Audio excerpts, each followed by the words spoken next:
What? It's 2 in the morning!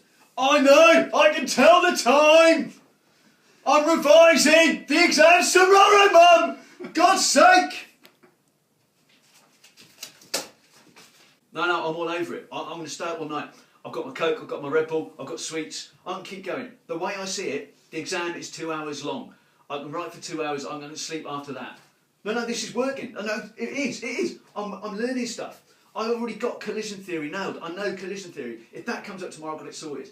I'm going to keep going, maybe get an hour around about 5 o'clock, and then I'm set, I'm sorted. Yeah, you too, mate. Safe. See ya.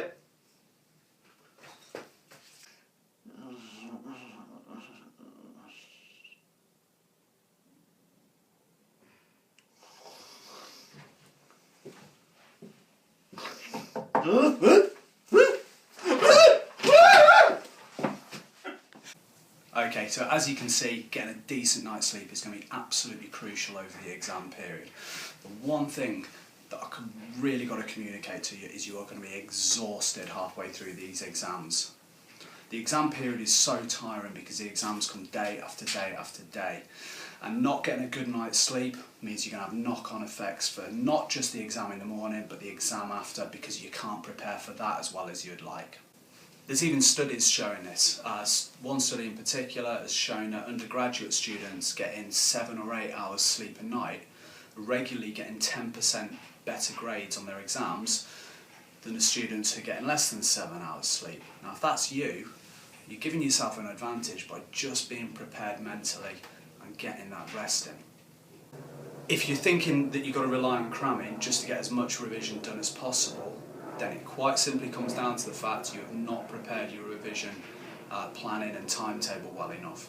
Now the best way of revising is to make sure that you're revised early so you can come back and keep repeating the revision over and over again. Now there's a technique called interleaving, where you take a little bit of revision, you leave it for maybe a day or so, you come back and repeat it, and then you leave bigger gaps, and so you repeat the revision over and over again. It leads to much, much better results. Now, if you can do that, you need to start planning early. It means there's not really much time for cramming, but it's been shown it doesn't work anyway.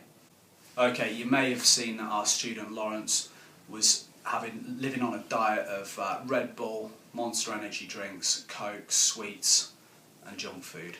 Now that again is going to lead to a really poor diet, poor mental state. In the whole run-up for the exams, you need to make sure that you're thinking about your diet, and that's really important for parents as well.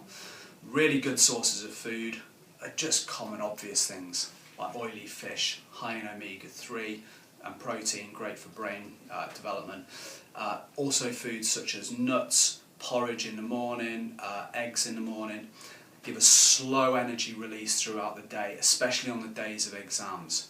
The last thing you want to be doing is having something like sugary breakfast cereal, sweets that give you a sudden rush of energy and then a sugar crash, because halfway through the exam you get an hour in and you're exhausted because you've ran out of energy. You also need to be thinking about getting dark greens in, because there's vitamin B6, vitamin B12. Again, it's been shown that there's a link between attention span and memory with them foods as well. And again, keep yourself really hydrated throughout the exam period. Bring in a clear bottle of water.